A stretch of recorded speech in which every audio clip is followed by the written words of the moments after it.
कोशिश करेंगे। आलोक जी, जो पूरा प्रधानमंत्री का भाषण था, क्या आपको लगा, क्या वो डिफेंसिव दिखाई पड़ रहे थे, या राहुल गांधी ने जहां पे हिट करने की कोशिश की थी वो निशाने पे जाके लगा था, वो बहुत तनमनाए हुए दिखाई पड़ रहे थे? कांग्रेस को मतलब ऐसा पेश कर रहे थे जैसे लगता है कांग्रेस नाम की कोई संस्था जो है वो अब पूरी तरीके से खत्म हो गई। जिस तरीके से उन्होंने हार्वर्ड का जिक्र किया, अबे ये ऐसा लग रहा था जैसे बहुत व्यक्तिगत होकर वो हमले कर रहे थे। आलोक जी, देखिए, ये तो बिल्कुल सही कह रहे हैं यार, आप वही नहीं कर रहे थे जब जब जिस चीज को उनकी पार्टी के लोग या उनकी पार्टी के प्रति घोर सहानुभूति रखने वाले मीडिया कर्मी ये कह रहे थे कि प्रधानमंत्री राहुल गांधी को तवज्जो नहीं देना चाहते हैं या भारतीय जनता पार्टी तवज्जो नहीं देना चाहती है, इसलिए कल वो सदन में मौजूद नहीं थे। आज उन्होंने जिक्र किया कि किस वक्त पे कौन सदन में मौजूद नहीं था। अगर इतनी बारीकी से वो अटेंडेंस का हिसाब रखते हैं तो फिर उनको भी इस सदन में निरंतर मौजूद रहना चाहिए इतनी महत्वपूर्ण बहस के समय। उस वक्त सदन में मौजूद नहीं थे।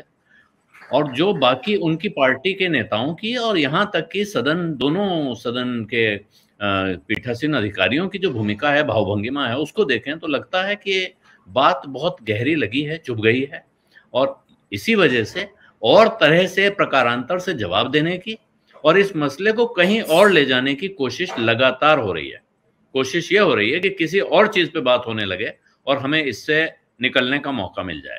इसीलिए वहां काका हाथरसी से लेके दुष्यंत कुमार तक, मुझे लगता है दुष्यंत कुमार अगर होते तो वो करवटें बदल रहे होते कि भाई अब मेरा ये इस्तेमाल भी होगा, ये तो कभी सोचा नहीं था। तो लेकिन वो हो रहा है। साथ में वो चुटकुला के साथ वो लाइसेंस का फोटो दिखा दिया, बंदूक नहीं निकाल पाए तो। इस तरह की जो बातें हुई हैं, कुल मिला के जो चीज नहीं कही गई वही इस भाषण का केंद्रीय तत्व है कि अडानी के संबंध में प्रधानमंत्री और इस सरकार पे लगे आरोपों का जिक्र नहीं हुआ, लेकिन उसकी छाया तो पूरे भाषण में है। और इसी वजह से जोर जोर से बार बार ये एक और ध्यान दीजिए कि अब वो 70 साल का जिक्र नहीं कर रहे हैं, अब वो पिछले 10 साल यानी इस सरकार के बनने के पहले के 10 साल का जिक्र कर रहे हैं। वहां उन्होंने बताया कि महंगाई डबल डिजिट में थी, ये नहीं बताया कि ग्रोथ रेट कहां था और ग्रोथ रेट आज कहां है, या जो बाकी चीजें जिनको हम तरक्की की निशानी कहते हैं वो कहां थी। महंगाई तो थी, इसमें तो कोई शक नहीं है, महंगाई, लेकिन आज पिछले 1 साल पूरे आरबीआई के काबू से बाहर रही, ये इसका भी जिक्र होना चाहिए। ठीक है, डबल डिजिट में नहीं थी। तो इस बात को आप कह सकते हैं कि प्रधानमंत्री ने नाम नहीं लिया, प्रधानमंत्री ने जवाब नहीं दिया, लेकिन अगर उन्होंने जवाब नहीं दिया तो उन्होंने क्या किया?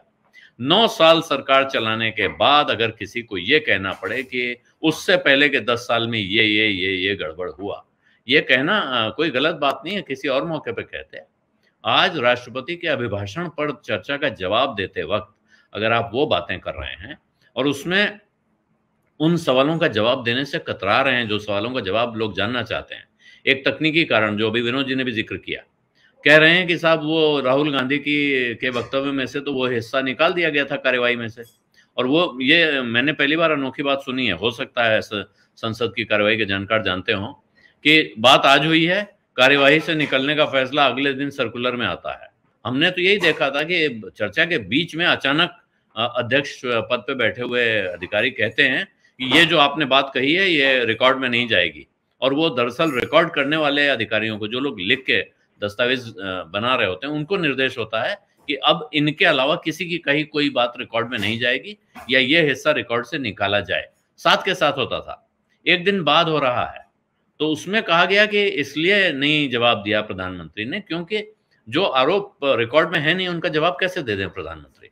तो यहाँ याद रखना चाहिए कि तृणमूल कांग्रेस की सांसद महुआ मोइत्रा के वक्तव्य में वो आरोप और बारीकी से और पुख्ता तरीके से थे। अगर जवाब न देने का सिर्फ कारण ये था कि वो रिकॉर्ड पे नहीं थे, तो वो रिकॉर्ड पे बाकायदा मौजूद हैं इसी ठीक है, राष्ट्रपति अभिभाषण पर चर्चा के दौरान, फिर भी जवाब नहीं दिया गया है। और आप इनकी भी छोड़ दीजिए, सोशल मीडिया पर और मेन स्ट्रीम मीडिया, तथाकथित मेन स्ट्रीम मीडिया के यूट्यूब चैनलों के दिन भर के थंबनेल उठा के देख लीजिए। प्रधानमंत्री का भाषण शुरू होने के पहले उन्होंने बताना शुरू कर दिया था, प्रधानमंत्री ने अडानी पर दिया करारा जवाब। आप ये देख सकते हैं, वो स्पीच शुरू होने के पहले उसमें थंबनेल लगे हुए हैं। उनको भी उम्मीद थी, जो अडानी पर आरोप लगा रहे हैं उनको छोड़ दीजिए, जो अडानी के बचाव में वकालत कर रहे हैं उनको भी उम्मीद थी कि प्रधानमंत्री आज करारा जवाब देने वाले हैं। तो वो करारा जवाब अगर जवाब में से गायब था तो कुछ तो है गड़बड़, और ये शक पैदा कर रहा है कि आपके पास कुछ ऐसा है जो आपको छिपाना है, जिसकी ठीक है वजह आलोक से जी, आप पर जवाब नहीं दे रहे हैं। सत्य हिंदी का ऐप डाउनलोड करें गूगल प्ले स्टोर पर।